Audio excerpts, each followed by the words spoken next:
Assalamualaikum warahmatullahi wabarakatuh. Bismillahirrahmanirrahim. Alhamdulillahi nahmaduhu wa nasta'inuhu wa nastaghfiruh wa na'udzubillahi min syururi anfusina wa min sayyiati a'malina. May yahdihillahu fala mudhillalah wa may yudhlilhu fala hadiyalah.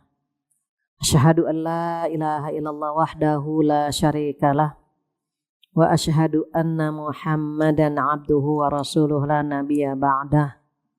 Alhamdulillah dan alhamdulillah, hari ini dengan izin Allah kita bertemu kembali.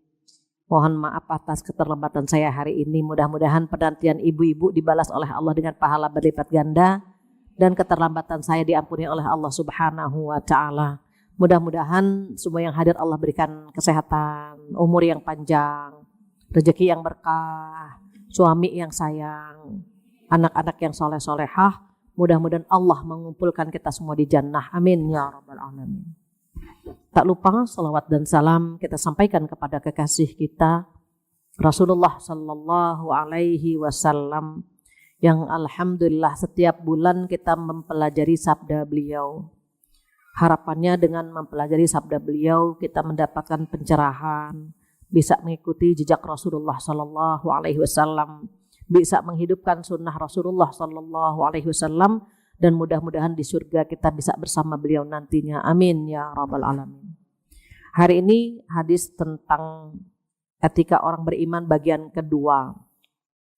Kalau bagian pertama kemarin sudah kita bahas terkait dengan lisan, ya Bu ya. Masih ingat kan Bu, 6 cara bagaimana Rasulullah Sallallahu Alaihi Wasallam mengungkapkan cara berbicara Rasulullah Sallallahu Alaihi Wasallam, dan yang harus kita ikuti ada 6, dan itu sudah kita bahas. Hari ini pokok bahasan yang kedua terkait dengan tetangga. Ibu punya tetangga? Pasti punya ya Bu, karena kita tidak mungkin hidup sendirian. Maka pada pokok bahasan yang kedua terkait dengan etika kepada tetangga. Rasulullah Shallallahu Alaihi Wasallam bersabda, "Wa man kana yu'minu billahi wal yaumil akhir falyukrim jarah." Barang siapa yang beriman kepada Allah dan hari kiamat, maka muliakan tetangganya. Jadi ada 3 pokok bahasan. Diingat ya Bu, ada 3 pokok bahasan di hadis kelima. Tapi kita preteli satu-satu biar detail. Kenapa Rasulullah Sallallahu Alaihi Wasallam sampai berpesan terkait dengan lisan, berpesan terkait dengan tetangga. Next insya Allah berpesan terkait dengan tamu. Jadi yang kedua ini kita perhatikan. Aisyah radhiyallahu anha bertanya kepada Rasulullah Sallallahu Alaihi Wasallam, "Ya Rasulullah Sallallahu Alaihi Wasallam, apakah tetangga dapat warisan?" Kenapa? Karena engkau begitu banyak berpesan tentang tetangga. Tetangga itu pembahasan hadisnya banyak Ibu. Sehebat-hebatnya kita, kalau lagi ada musibah pasti membutuhkan tetangga. Kita punya saudara polisi, tapi pada saat kecurian yang mendampingi kita, yang membantu kita siapa Bu? Tetangga.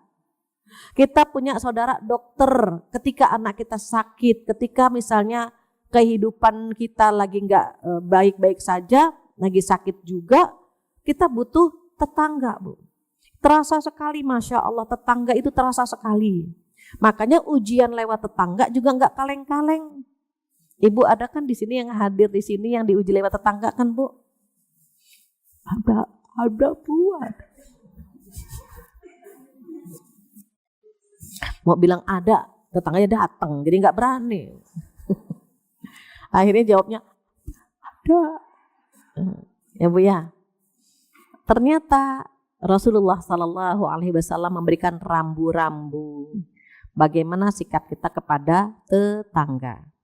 Tetangga ini ada 3 level Bu. Tetangga ada 3 level. Level yang paling tinggi, level yang punya 3 hak. Tetangga ada 3 kelas ya Bu. Kelas paling tinggi yang mempunyai 3 hak. Yang pertama, hak sebagai kerabat. Ibu ada nggak yang adiknya, kakaknya tetanggaan, gitu kan Bu? Ada yang aduh adik, kakak, ipar, mertua, sepupu, tetanggaan sama kita. Nah kalau ibu punya saudara dekat atau saudara jauh tetapi dia tetanggaan sama kita, maka dia punya hak yang pertama, hak sebagai kerabat. Yang kedua, hak sebagai umat Islam. Tetangga kita kan ada yang muslim, ada yang non-muslim.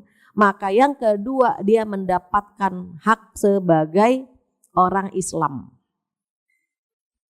Terus yang ketiga apa? Yang ketiga dia mendapatkan hak sebagai tetangga. Ini paling tinggi ya Bu. Jadi tetangga yang paling tinggi adalah yang mempunyai 3 hak. Hak sebagai saudara, hak sebagai umat Islam, dan hak sebagai tetangga. Yang kedua, kelas yang kedua itu yang mempunyai 2 hak. Kalau tadi berapa hak Bu? 3 ya Bu. Yang kedua yang punya hak yang punya 2 hak saja. Siapa mereka? Yang pertama hak sebagai orang Islam, yang kedua hak sebagai tetangga. Karena dia bukan kerabat kita. Jadi berarti dia hanya dapat 2 hak saja. Hak sebagai umat Islam dan hak sebagai tetangga. Nah mungkin ada ibu-ibu yang punya tetangga non-muslim. Maka dia hanya mendapatkan 1 hak saja. Yaitu hak sebagai tetangga. Bisa dipahami ya Bu? Jadi yang paling tinggi yang punya 3 hak. Hak sebagai kerabat, hak sebagai umat Islam, hak sebagai tetangga. Kelas 2 punya 2 hak. Hak sebagai tetangga sama hak sebagai orang Islam. Orang Islam dulu ya Bu, baru hak tetangga. Baru yang terakhir hak sebagai tetangga. Pertanyaan saya, ibu yang punya hak 3, tetangga ibu punya hak 3, ada nggak di sini? Kerabat juga, tetangga juga, orang Islam juga ada. Berapa orang yang punya 3 hak? 1, 2, 3, 4, 5, 6. Oh banyak juga ya yang tinggal sama kerabat. Yang punya 2 hak saja. 2 hak orang Islam sama tetangga. Oke. Banyak kan nomor 1 ya. Yang punya 1 hak saja. Cuma tetangga, dia non-muslim. Tetangga kita non-muslim. Ada? Oh sedikit. JGC berarti orang Islam banyak. 20%. Muslim cuma 20%. Nggak nyampe 50 sih. Berarti haknya 1 dong ya. Hak tetangga saja. Baik. Sekarang kita bahas yang punya 3 hak ya Bu.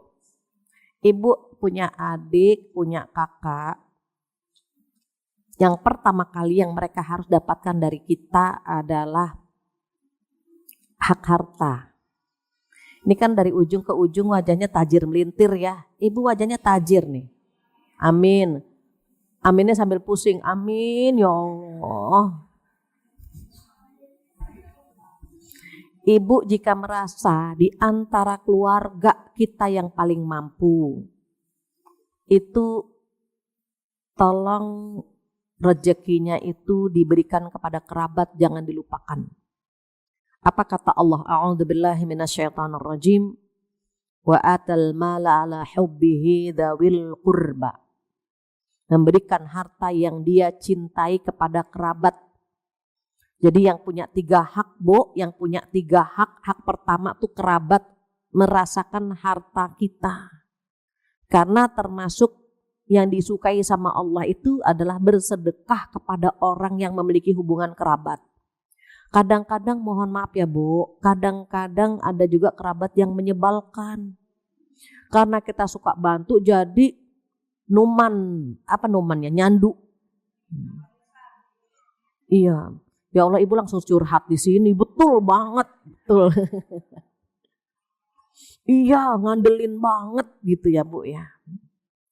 Jika uang kita lebih, berikan ke mereka, berikan juga ke tetangga. Gantian ya Bu. Ke keluarga, ke tetangga. Kalau misalnya ngepas bulan ini ke tetangga, bulan ini kerabat gitu. Tapi ibu kan bisa dua-duanya, tetangga bisa, oh enggak masalah Bu Fathia. Kerabat dapet, tetangga dapet, amin ya Bu ya. Walaupun enggak banyak, tetapi minimal mereka pernah kecipratan. Itu yang pertama, karena dia memiliki 3 hak Bu. Maka yang punya kerabat sekaligus tetangga itu didahulukan ketimbang yang tetangga saja. Bisa dipahami ya Bu, kan tadi ada 3 kelas tuh Bu. Karena kelas 1 kerabat juga, tetangga juga gitu, orang Islam juga. Itu kita dapat pahala 3 hak ini Bu.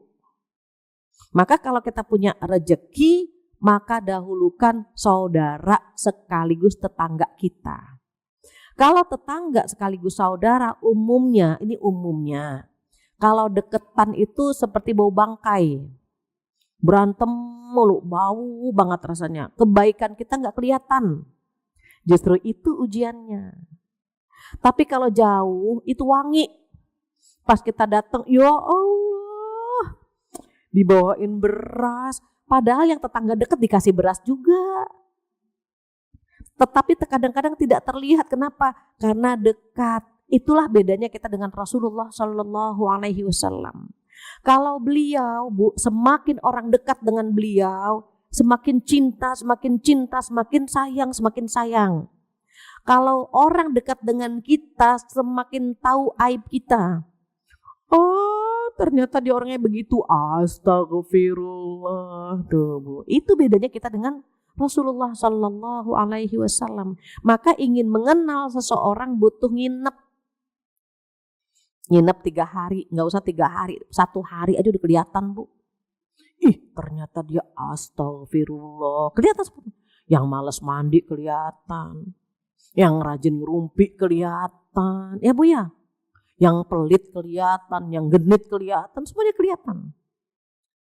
Maka karena mereka yang dekat dengan kita itu melihat kekurangan kita, bahkan mungkin ya Bu, hatinya sering terluka dengan perilaku kita, maka sedekah kepada mereka didahulukan. Kalau kita sedekah kepada kerabat dapat pahala 2 kali lipat. Pertama pahala sedekah, kedua pahala silaturahim. Ibu tolong perhatikan ini, kerabat yang tetangga ini. Pastinya kan masih satu keyakinan sama kita Bu, dia punya 3 hak. Saudara seislam ada, saudara sekerabat ada, saudara tetangga ada. Itu pahalanya lebih besar, tolong didahulukan mereka untuk menikmati rezeki kita. Yang kedua apa? Yang kedua, selain harta, maka perhatian pun mereka didahulukan. Perhatian misalnya mohon maaf mereka sakit, ini kelihatan gak ya di sebelah sini? Saya pengen lihat wajah ibu-ibu semua, cakep-cakep banget masalahnya gitu. Jadi benderanya saya sama bunganya. Jadi kalau misalnya kita punya perhatian, itu mereka yang punya 3 hak tadi, itu didahulukan ya Bu. Kalau misalnya ibu sering ke rumah mereka, itu seharusnya paling tahu dengan kebutuhan mereka. Paling tahu Bu. Saya pernah cerita ya Bu, bagaimana ibunda saya memperlakukan saudaranya itu luar biasa. Beliau kalau misalnya datang ke rumah adik atau kakaknya suka pura-pura apa Bu? Pura-pura ke toilet. Mau ke kamar mandi dulu ya gitu. Iya silakan Kak misalnya. Ketika beliau menuju ke kamar mandi, beliau terkadang melihat pancinya, penggorengannya, berasnya. Saya sampai tanya gini, Ibu gak boleh itu nengok-nengok itu buka-buka. Enggak. Ibu cuma mau tahu dia punya lauk atau tidak. Coba Bu. Pancinya itu baru atau tidak. Sedetail itu Bu beliau Bu, Masya Allah. Awalnya saya suuzon, ibu kepo banget sih sama masakan adik gitu ya Bu ya. Kita kan sama adik sama kakak juga cuek kan Bu. Ternyata beliau bukan karena kepo. Beliau mau tahu adiknya itu makannya enak apa enggak. Berasnya punya apa enggak gitu Bu. Oh ternyata beliau lihat ini, lihat itu. Bukan karena mau kepo masakan adik kakaknya, bukan. Cuma mau tahu adiknya tuh makan enak apa enggak. Punya duit apa enggak. Kadang-kadang adik atau kakak tuh mau minta sama kita sungkan Bu. Mereka yang punya harga diri, yang punya kebersihan hati nggak akan pernah minta-minta, nggak akan Bu. Kalau mereka punya kebersihan hati yang nggak minta-minta, kitanya yang agresif melihat kondisi mereka. Walaupun misalnya, Dek, uang ada Kak, ada insya Allah gitu kan Bu. Serius ada Kak, udah jangan dipikirin. Kadang-kadang begitu, kitanya yang harus paham.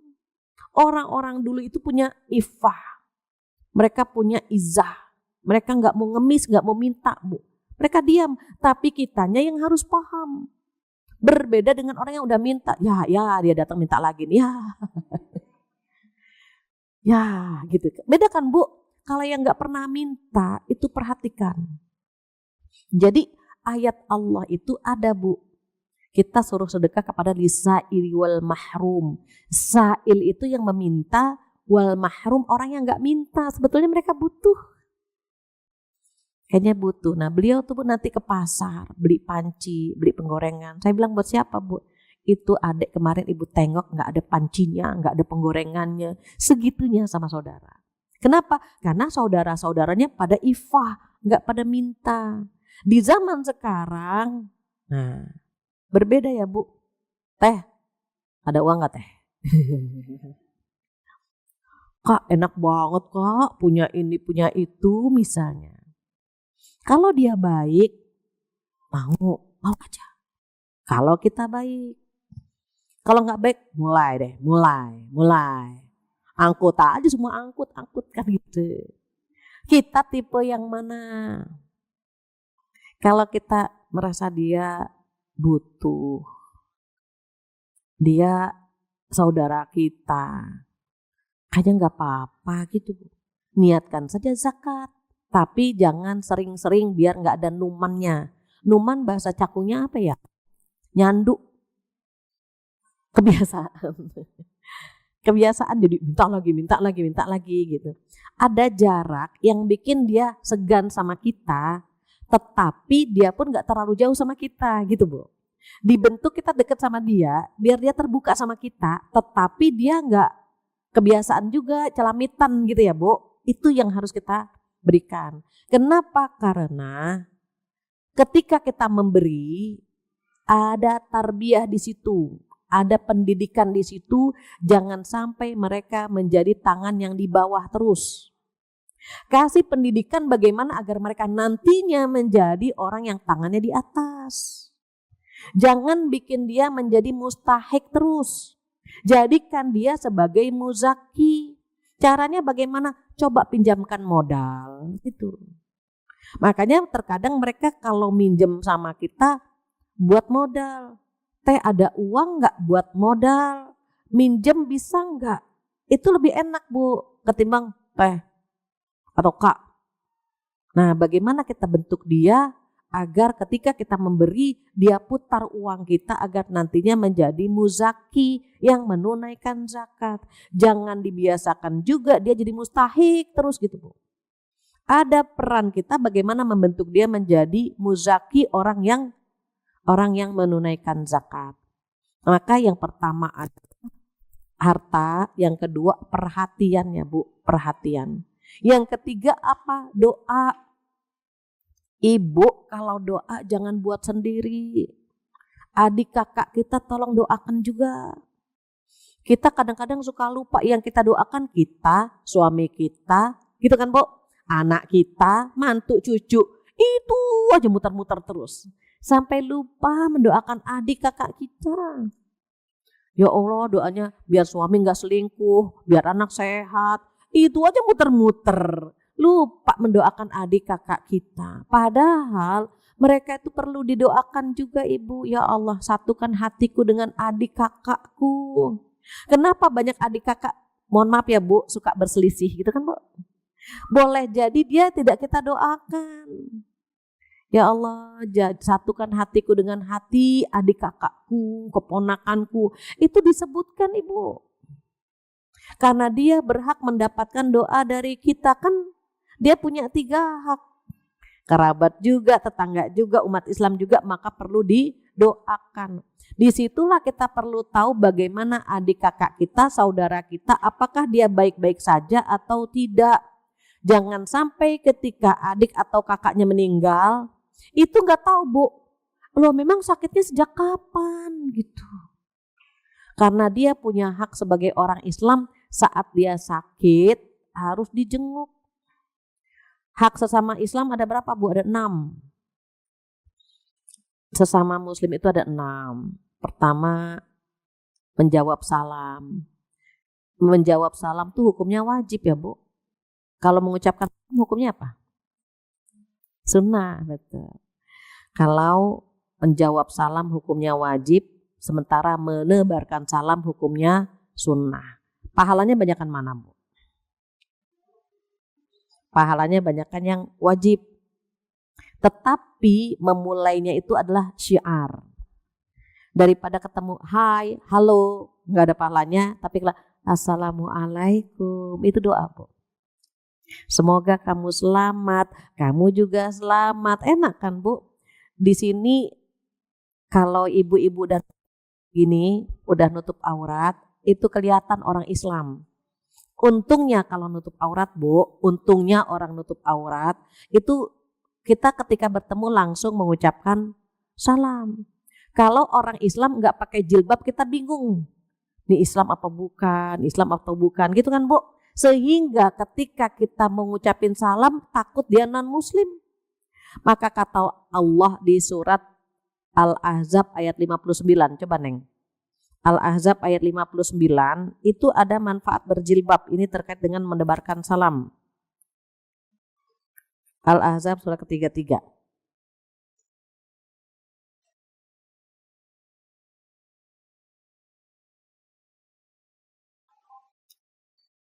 Tolong dibacakan. Wahai Nabi, katakanlah kepada istri-istrimu, anak-anak perempuanmu, dan istri-istri orang mukmin. Hendaklah mereka menutupkan jilbabnya ke seluruh tubuh mereka. Yang demikian itu agar mereka lebih mudah untuk dikenali, sehingga mereka tidak diganggu. Dan Allah Maha Pengampun, Maha Penyayang. Iya, Allah Maha Pengampun dan Maha Penyayang. Jadi kalau kita pakai jilbab, tujuannya agar kita mudah dikenal. Sehingga kita bisa mengucapkan salam kepada mereka. Terus kalau pakai jilbab itu kata Allah agar tidak tersakiti, tidak ada pelecehan seksual, tidak ternoda gitu Bu. Kalau umumnya perempuan yang terbuka itu kan menggoda ya Bu. Sehingga lawan jenis itu punya niat yang tidak baik begitu. Nah ini terkait dengan hak sebagai seorang Islam, itu kan 6 Bu. Kalau yang kerabat saya kasih 3 tadi kan Bu, apa yang pertama? Menikmati harta kita, yang kedua perhatian, yang ketiga didoakan. Nah kalau hak muslim ada 6. Yang pertama menjawab salam, yang kedua itu adalah menjenguk kalau sakit. Kalau tetangga sakit, orang Islam sakit, kerabat sakit, itu dapat tubuh jenguk. Yang tadi saya sampaikan, jangan sampai ada saudara sakit atau tetangga sakit, kita nggak tahu tiba-tiba nauzubillah dia meninggal. Nyesel Bu, nyesel. Nggak usah jauh-jauh, pernah Bu, mohon maaf ini cerita saja. Saya nitipin sesuatu sama Mbak di rumah. Mbak tolong kasih Bu ini, karena yang lain kita kalau Ramadan kan suka seneng ya Bu ya, seneng aja gitu. Samalah dengan ibu-ibu, kalau Ramadan kita kan suka berbagi. Qadarullah Bu, Mbak saya lupa ngasih ibu ini. Saya bilang Mbak udah semuanya, udah. Tenang kan Bu, udah gitu. Sampai suatu hari setelah Ramadan selesai, ibu ini meninggal. Itu Mbak saya nangis, menyesal. Saya bilang kenapa? Ini berasnya belum dikasih. Saya kaget, dulu katanya udah semuanya gitu. Iya waktu saya ke situ gak ada orang, terus dia lupa Bu. Kita kalau menunda kebaikan, terus orang itu meninggal, nyeselnya luar biasa. Itu tetangga saja yang meninggal kita nyesel. Ibu perhatikan kalau orang yang kita cintai meninggal dan kita belum menebar kebaikan kepada dia. Itu nyeselnya luar biasa. Jadi yang masih punya orang tua, yang punya adik kakak, bahagiakan mereka semuanya, Bu. Keponakan, adik kakak, bahagiakan mereka semua sebelum mereka meninggalkan kita atau kita meninggalkan mereka. Jangan sampai belum ada kebaikan yang kita berikan sama mereka. Sedih Ibu, menyesalnya luar biasa. Maka kalau ada tetangga sakit, orang Islam sakit, jenguk, itu hak orang Muslim begitu. Yang pertama menjawab salam, yang kedua menjenguk ketika dia sakit. Yang ketiga apa? Yang ketiga memenuhi undangan. Jadi kalau dia ngundang, Bu, ngundang nikah, ngundang khitan, datang kalau bisa. Kalau kita nggak bisa, sampaikan Ibu, mohon maaf, saya tidak bisa memenuhi undangan Ibu. Kenapa? Ada yang berpendapat memenuhi undangan itu hukumnya wajib. Dan ada yang berpendapat memenuhi undangan itu hukumnya sunnah muakkad. Jadi kalau diundang, datang. Nah, pertanyaan saya, Ibu seringnya bilang apa? Insya Allah gitu ya Bu. Padahal nggak pengen datang. Kalau nggak pengen datang, jangan jawab insya Allah. Insya Allah itu 70-75% datang. Bu, jangan lupa datangnya insya Allah. Kalau ternyata kita 50% yakin nggak datang, Bu mohon maaf saya nggak bisa datang gitu. Jangan insya Allah. Padahal nggak datang. Itu kebiasaan kita. Bu datang ya insya Allah, ya sekedar gitu aja. Padahal kalau nggak datang, bilang nggak datang. Kenapa? Boleh jadi dia akan mengurangi pesanan cateringnya. Jadi nggak datang ngasih tahu, nambah orang pun ngasih tahu. Kenapa? Karena kalau kita bawa orang kan cateringnya kan kurang. Rasulullah SAW waktu itu bawa seorang anak dalam undangan, itu lapor, saya bawa fulan gitu. Ini yang diundang kita, yang datang tetangga pada datang semuanya. Tahu nggak Bu ini nikahan? Ayo datang, ayo. Padahal tuan rumahnya nggak ngundang karena keterbatasan makanan. Itu ada etikanya juga tuh Bu. Kita memenuhi undangan kalau diundang. Kalau tidak diundang, jangan datang walaupun kita kenal sama dia. Masa sih dia nggak ngundang? Bodoh amat saya datang. Jangan. Karena kita tidak diundang. Boleh jadi dia hanya mengundang orang terdekat saja. Sehingga ketika kita tidak diundang, maka jangan datang. Kenapa? Khawatir cateringnya nggak cukup. Yang kedua, kita seperti pencuri nantinya. Makanya miris juga ya Bu, ada undangan, ada pernikahan, Ibu tahu yang datang tuh ngasih amplop kosong, cemplungin, cuma mau numpang makan. Itu sama dengan mencuri Bu. Bagaimana mereka nggak diundang terus datang naruh amplop kosong? Itu banyak Bu yang ngeluh, ya Allah katanya. Mereka pakai baju batik, bahkan mohon maaf, itu ramai di sosial media ya Bu, numpang makan di tempat ini, itu diposting sama dia. Numpang makan, mana lagi yang ada janur kuning ya. Kok gitu? Kalau nggak diundang tidak boleh datang. Dan itu marak Bu anak-anak sekarang, jadi nunggu kalau ada janur kuning, dia langsung pakai baju batik cuman buat numpang makan. Na'udzubillah. Maka kalau diundang datang. Kemudian yang keempat, memberikan nasihat. Namanya manusia suka khilaf. Namanya manusia suka kepleset Bu. Saya juga pernah salah. Yang benar kan Bu Al-Quran sama sunnah. Perkataan firman Allah, perkataan para nabi itu benar. Tapi kalau manusia suka salah, semuanya pernah salah. Kalau ada yang salah, maafkan. Tapi kitanya juga hati-hati gimana caranya ya biar nggak salah. Bagaimana caranya biar ada yang tidak tersakiti. Saya pernah ngisi di sini. Ibu maaf banget, pernah ngisi di sini. Saya ingat kalau ada ibu yang hadir di sini pernah duduk di depan. Terus nanya, Bu, kalau ada tamu suami, ingat ya, tamu suami terus kita nggak nemuin gitu. Saya bilang ya nggak apa-apa Bu, gitu ya jawaban saya. Kan tamunya suami, kalau kita nggak nemuin nggak apa-apa. Ibu, saya lupa di Indonesia itu tradisinya kalau tamu suami istrinya nemuin gitu kan Bu. Karena saya lama di Pakistan, Kami tuh terbiasa Bu, kalau tamunya suami, saya nggak nemui. Kalau tamunya saya, suami pun nggak menemui. Itu di Pakistan begitu. Tetapi di Indonesia, kadang-kadang nggak begitu Bu. Kalau tamunya suami, istrinya perlu nemuin gitu kan Bu. Ngenalin. Begitu juga kalau tamu saya, suami, ini tamu gitu ya Bu ya. Itu Bu, karena saya salah jawab itu saya kepikiran Bu. Kalau ibu ini hadir, saya mohon maaf hari ini ya Bu. Kalau ibu kenal dengan yang nanya waktu di depan, kenal?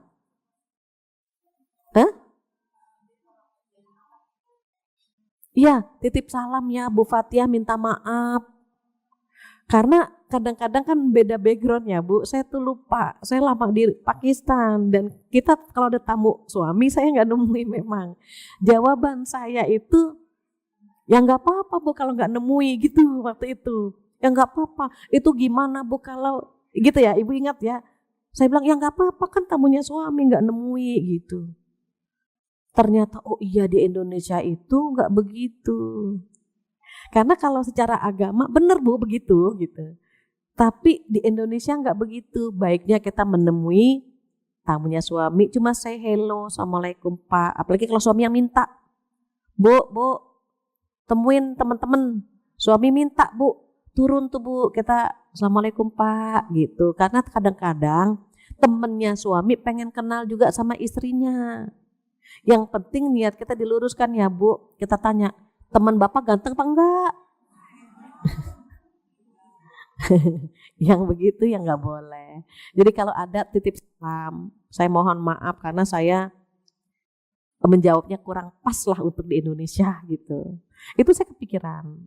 Artinya, oh iya ya kadang-kadang lisan kita pleset ya Bu. Karena manusia tempatnya salah. Tapi kalau Allah, firman Allah, hadis Rasulullah itu nggak pernah ada yang salah. Jadi nggak perlu dipertimbangkan lagi begitu. Nah ini terkait dengan nasihat itu Rasulullah SAW apa Bu? Berpesan agar sesama muslim itu saling menasehati. Jangan jadi orang penting. Yang penting saya soleha, yang penting saya benar, yang penting saya masuk surga. Yang lain terserah mau neraka deh, nggak boleh. Buat kita semua orang penting untuk masuk surga. Buat kita semua keluarga penting untuk masuk surga. Kenapa?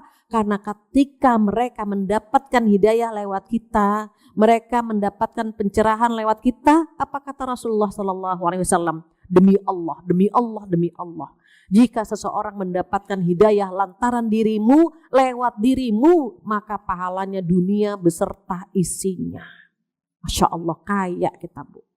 Jadi kita saling memberi nasihat. Ada hak tetangga di situ, ada hak orang Islam juga di situ. Gak apa-apa, kita datang ke rumahnya sambil bawa keripik. Ibu keripik sama kritik beda huruf kan Bu. Nah, kalau kita bilang, Bu besok ada di rumah enggak? Kenapa? Mau bawa keripik? Nah, ada, insya Allah ada gitu kan Bu. Tapi kalau Bu besok ada di rumah enggak? Kenapa? Saya mau ngasih kritik sama Ibu. Oh enggak ada. Saya keluar kota enggak ada. Beda kan Bu? Sama-sama mau ngobrol, tapi yang satu bawa keripik, yang satu bawa kritik. Kalau bawa kritik orang ngeri, ya panjang nih dikritik saya nih. Tapi kalau kita enggak mau bawa keripik aja ke rumah Ibu, padahal di situ kita ngobrol, begini Bu kemarin, kita sampaikan.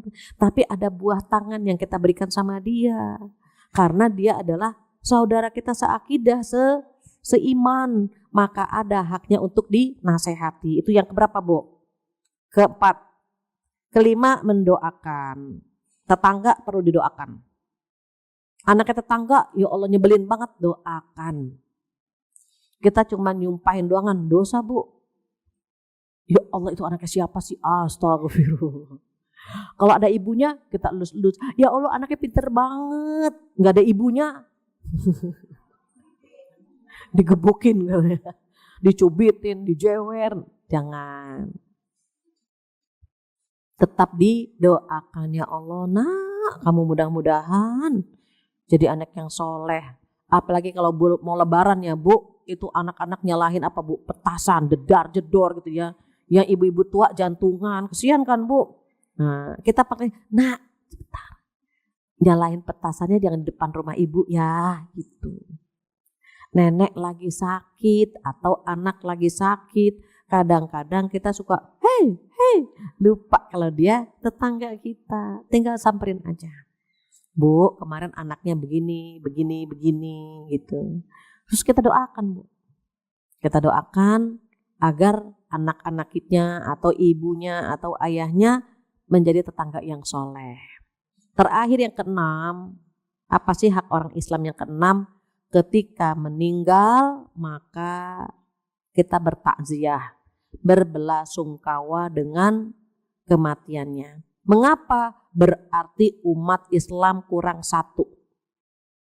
Kalau ada tetangga atau ada saudara yang melahirkan, gitu ya Bu, yang melahirkan, maka kita bersukaria karena umat Islam nambah satu. Tetapi kalau ada orang yang meninggal, kita turut berbelasungkawa karena umat Islam kurang satu, begitu. Jadi jangan sampai kita cuek sama tetangga. Dia saudara seiman. Kalau dia meninggal, apalagi dia masih kerabat nih Bu, ibu ambil Quran. Ini yang mengambil pendapat bahwa pahalanya sampai ya Bu. Ambil Quran atau Yasin, di HP kan ada tuh Bu. Ibu mojok sebentar. Ibu mojok baca Yasin, pahalanya untuk si mayit begitu. Kalau nggak sempat baca Yasin, baca subhanallah walhamdulillah wala ilaha illallah wallahu akbar buat si mayit pahalanya. Tapi ada yang berpendapat pahalanya nggak sampai gitu ya. Nggak apa-apa, itu hanya perbedaan saja. Kalau saya bagaimana? Saya mengambil pendapat yang sampai.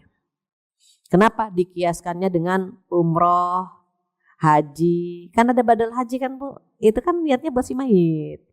Kurban, pahalanya boleh buat si mayit begitu. Makanya kadang-kadang saya kalau kurban itu sering atas nama almarhum kedua orang tua saya.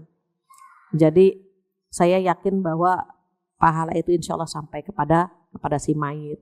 Jadi kalau bisa baca Quran, baca Bu, pahalanya buat si mayit. Kalau enggak, baca Al-Fatihah. Kalau enggak sempat juga baca subhanallah walhamdulillah wala ilaha illallah wallahu akbar. Kadang-kadang kalau di tempat-tempat orang meninggal tuh ada kacang Bu. Ibu tahu nggak kacang di baskom? Nah, kacang di baskom tuh tujuannya itu yang udah dibacakan, ada tulisannya belum gitu ya Bu ya, belum dibaca, yang itu sudah dibaca. Itu tujuannya itu untuk mentransfer pahala buat si mayit. Itu hak kedua ya Bu. Ibu ingat gak? Kan ada 3 hak. Hak kerabat, hak umat Islam, hak tetangga.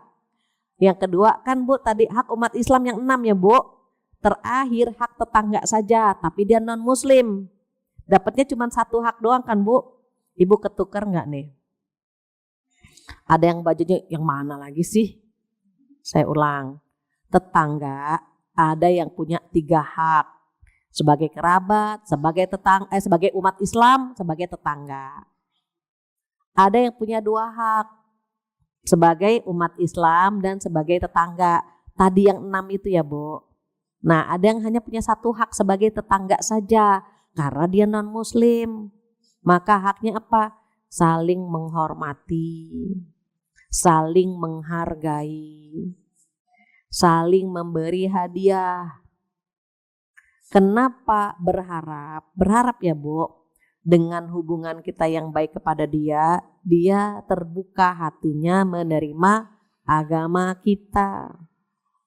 Jadi kalau misalnya mohon maaf dia memberikan sesuatu, memberikan masakan atau makanan yang kita tahu Bu, dia sebagai non muslim suka makan B2, jangan dimakan gitu ya Bu. Tapi kalau dia nggak pernah makan B2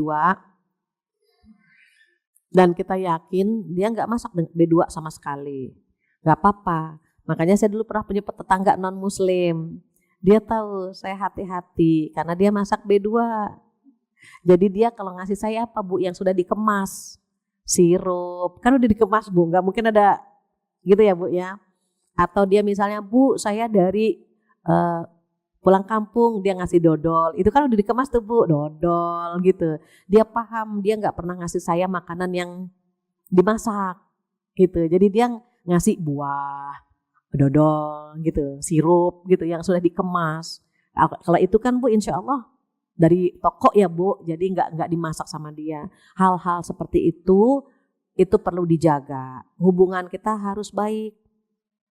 Cuma satu, jangan mengikuti sembahan yang dia sembah. Gitu Bu.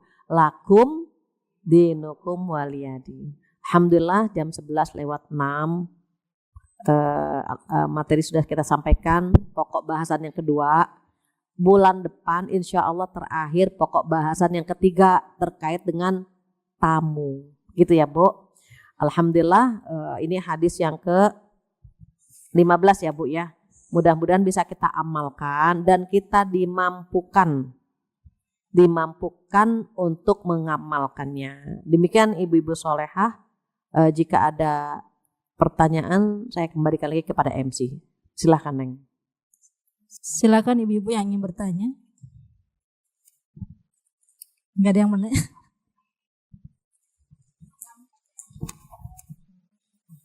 Assalamualaikum warahmatullahi wabarakatuh. Waalaikumsalam. Nama saya Ria Fitriah dari Tambun Selatan. Yang saya tanyakan Ustazah, jika kita mempunyai sedekah subuh, apakah boleh kita gunakan untuk bersedekah kepada yang tiga itu, saudara? Oh ya. Sedekah subuh. Baik, Ibu, kalau niatnya sedekah, maka boleh diberikan kepada yang tiga tadi ya, kerabat, yang tetangga, yang non-muslim. Bedanya kalau yang non-muslim ini, dia tidak bisa diniatkan zakat. Enggak bisa sedekah juga. Karena sedekah itu buat mu'allaf. Ibu nanti lihat di surat At-Taubah ayat 60 kalau nggak salah. Boleh dicek At-Taubah ayat 60, yang mustahik itu diantaranya mu'allaf. Jadi kalau nonis itu bentuknya sebagai hadiah saja. Nah karena kita pengen mendapatkan pahala sedekah, boleh tuh Bu niatkan zakat jika memang kerabat dan tetangga kita kurang mampu. Terus kalau dia orang kaya bagaimana? Karena niatnya sedekah maka dibolehkan Bu. Kalau sedekah bebas buat siapa saja walaupun orang itu orang kaya. Kita punya ibu nih Bu, ibu kita lebih kaya dari kita. Terus kita ngasih parcel, ngasih hadiah Bu ke ibu kita, itu tercatat sebagai pahala sedekah. Maka sedekah subuh boleh jika diberikan dengan niat sedekah lagi kepada yang dua tadi, yang tetangga dan kerabat. Demikian wallahu a'lam. Ada ya Neng? Ada, silakan. Ini Bu yang 7 golongan yang berhak mendapatkan zakat, silakan. Sesungguhnya zakat itu hanyalah untuk orang-orang fakir, orang miskin, ambil zakat yang dilunakkan hatinya atau mu'alaf untuk memerdekakan hamba sahaya atau untuk membebaskan orang yang berhutang, untuk jalan Allah dan untuk orang yang sedang dalam perjalanan atau sebagai musafir. Kewajiban dari Allah. Allah Maha mengetahui dan Maha bijaksana. Iya, di situ disebutnya mu'allaf. Mu'allafnya juga yang miskin. Kalau mu'allafnya keluarga cendana misalnya, yatimnya keluarga cendana, enggak ya Bu, tetap ada kriterianya sebagai yang miskin gitu. Kalau mau zakat, tapi kalau sedekah buat orang kaya juga boleh. Ibu temennya kaya-kaya nih, tajir semuanya, ditraktir makan bakso, itu pahala sedekah Bu. Sering-seringlah mentraktir teman. Tapi jangan bilang sedekah, nanti baksonya nggak ketelen Bu sini Bu. Yuk aku traktir makan sate, biasa sedekah Jumat. Ya Allah Bu, sedih banget kita makan satenya Bu. Sedekah Jumat, itu satenya nyangkut di sini Bu. Walaupun tidak kita ucapkan, tapi pahalanya pahala sedekah. Demikian wallahu a'lam. Siapa lagi yang mau bertanya, silakan Ibu.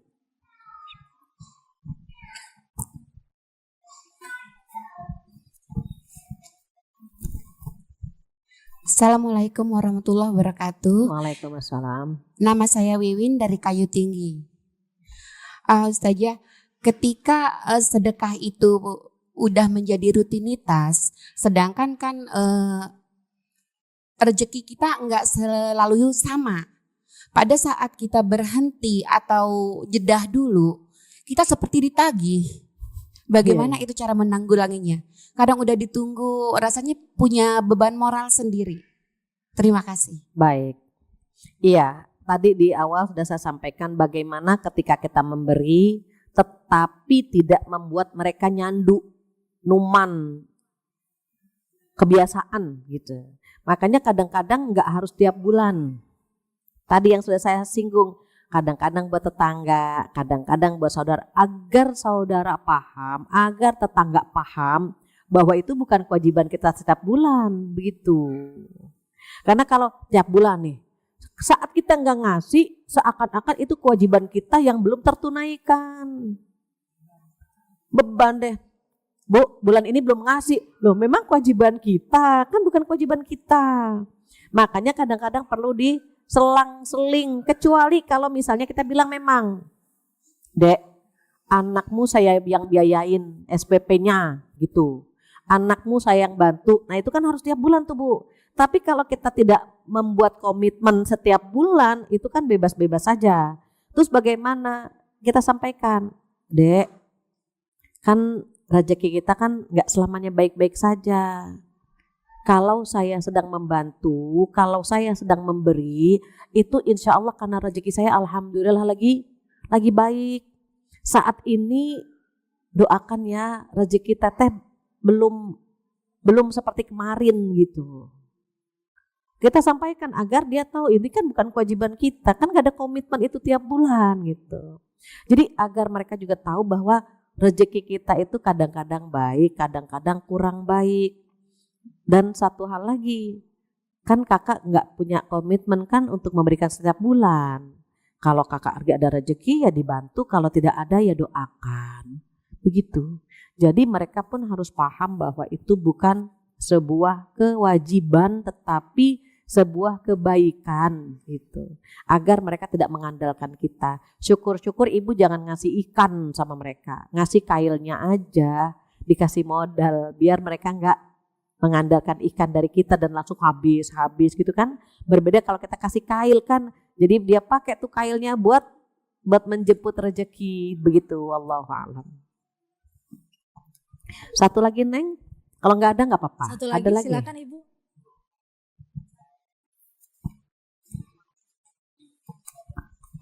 Assalamualaikum warahmatullahi wabarakatuh. Nama saya Suryani dari Bulak Indah. Saya ingin menanyakan tentang hak muslim terhadap muslim yaitu menasehati. Bagaimana cara kita menasehati tetangga yang berpenampilannya itu tidak sesuai dengan syariat. Kita sudah menegur dia, sudah mengasih tahu baik di bulan Ramadan ataupun bulan biasa penampilannya sama aja gitu. Waktu bulan Ramadan saya tegur, tolong hormati ini kan bulan Ramadan, berpenampilan yang baik gitu. Paling nggak tuh tertutup lah anggota tubuhnya, kecuali mungkin kepala, rambut tuh lumrah lah orang sering melakukan. Tapi paling nggak tuh anggota tubuh yang seperti badan tuh jangan sampai atau iya gitu. Jadi kayaknya antara hari biasa dengan hari Ramadan sama aja gitu. Jadi bagaimana cara kita menghadapi tetangga yang seperti itu? Terkadang juga kalau dikasih tahu suka marah gitu. Terima kasih. Wassalamualaikum warahmatullahi wabarakatuh. Waalaikumsalam. Iya Ibu, ini pertama buat yang hadir di sini semua. Ibu kalau punya anak, punya keponakan, orang-orang terdekat, itu sampaikan kepada mereka bahwa menutup aurat hukumnya wajib. Ini orang-orang terdekat dulu ya Bu. Saya sedih banget kalau lagi keluar, lagi pergi Bu Nia, entah itu ke mall, ke restoran. Sedih banget ngeliat ibunya rapi, Bu, bajunya rapi, penampilannya rapi, anaknya pakai hot pants. Dan itu banyak sering gitu ya Allah ibunya rapi, kenapa sih anaknya harus pakai celana pendek, terkadang pusernya kelihatan, itu kan jomplang banget ya Bu. Minimal kalau anaknya belum pakai jilbab, Bu ya pakaiannya agak sopan sedikit gitu. Kenapa Bu? Karena ketika anak-anak kita, keponakan kita, saudara kita nutup aurat, insya Allah anak ini menghalangi ibunya dari api neraka Bu. Sampaikan kepada mereka, tolong nak, orang tuamu lindungi dari api neraka, tolong. Kenapa? Karena kamu ketika menutup auratmu, orang tuamu dapat pahala. Jadi yang pertama tolong sampaikan kepada orang terdekat. Lantas bagaimana dengan tetangga kita? Tetangga kita karena dia berhak ya Bu, berhak mendapatkan nasihat gitu. Tadi yang sudah saya singgung sedikit, kita datang ke rumahnya, kita bawa buah tangan gitu. Bu, mohon maaf, ini bulan Ramadan kan kita perlu menjaga mata bapak-bapak ya Bu gitu. Bukan perlu menjaga mata suami saya saja, bukan. Perlu menjaga mata tetangga. Bagaimana kalau ibu pakaiannya lebih sopan begitu. Lebih sopan, apalagi rumah ibu dekat dengan masjid, anak-anak kami bolak-balik ke masjid, tetangga bolak-balik ke masjid, melihat aurat ibu, saya khawatir dosa ibu berlimpah dan menjadi dosa jariyah. Nanti kalau udah sopan baru kita, kalau saya terkadang saya kasih jilbabnya, enggak sholat saya kasih mukenanya. Belum pakai jilbab saya kasih jilbabnya. Ini ada jilbab gitu. Ini ada baju daster kek, tapi tangannya agak panjang. Kita bilangnya apa? Dipakai ya gitu. Kadang-kadang kalau mulut berbicara, tapi mereka bilang ngomong doang, nggak tahu sih kalau saya nggak punya mukena gitu. Ngomong doang, nggak tahu sih kalau saya nggak punya baju panjang gitu Bu. Kadang-kadang ketika kita ngasih nasihat dibarengi dengan hadiah itu lebih bisa diterima. Pesan Rasulullah apa sih? Tahadu tahabu.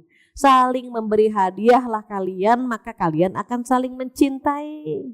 Jadi kalau kita kasih tuh ada tumbuh cinta dalam diri mereka Bu. Masya Allah dia perhatian, Masya Allah dia sayang. Kalau nggak bisa ngasih mukena, nggak bisa ngasih jilbab, nggak bisa ngasih daster yang tangannya panjang, tadi Bu keripik, minimal keripik. Itu minimal tuh Bu, bawa keripik. Jadi tidak hanya mengkritik tetapi juga bawa keripik.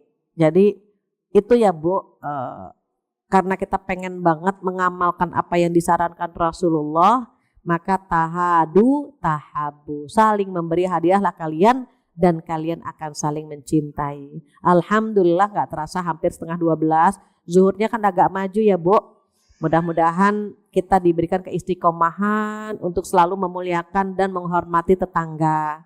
Dan mudah-mudahan kita menjadi tetangga yang baik buat orang lain ya Bu ya. Kalau mereka punya tetangga kayak kita dan mereka bersyukur ya Allah, alhamdulillah bertetangga sama ibu gitu.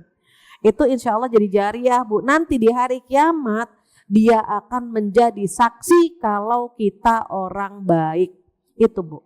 Jadilah orang baik di mana saja, kapan saja, bersama siapa saja. Mudah-mudahan kelak dia akan menjadi saksi di hari kiamat yang bisa memudahkan hisab kita. Demikian kesempurnaan milik Allah, kekurangan dari saya mohon dimaafkan. Kita tutup pengajian hari ini, bulan ini dengan doa penutup majlis bersama-sama. Subhanakallahumma wa bihamdika asyhadu an la ilaha illa anta astaghfiruka wa atubu ilaik. Wabillahi taufiq. Assalamualaikum warahmatullahi wabarakatuh.